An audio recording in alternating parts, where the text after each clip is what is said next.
এই সমস্ত মানুষগুলোকে আপনি এক কাজ করেন, আপনার স্ত্রী স্বামী এখন ইসলামের দিকে ঝোঁকেন, কারণ আপনার কপালে আগুন লেগেছে তো এই কারণে।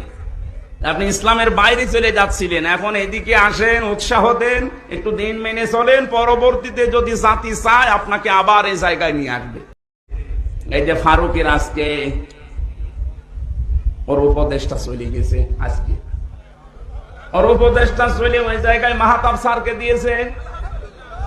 ওর চলে যাওয়ার পেছনে যে কারণগুলো দিয়েছে 5টা না 6টা কারণ দেখলাম। 1 নম্বরে কারণ ওর বউ কেন মজিবের স্ত্রীর চরিত্রে কেন অভিনয় করতে গেল,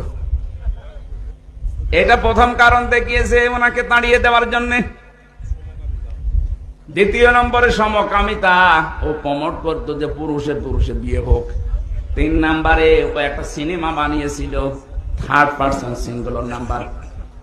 আপনারা তো এসব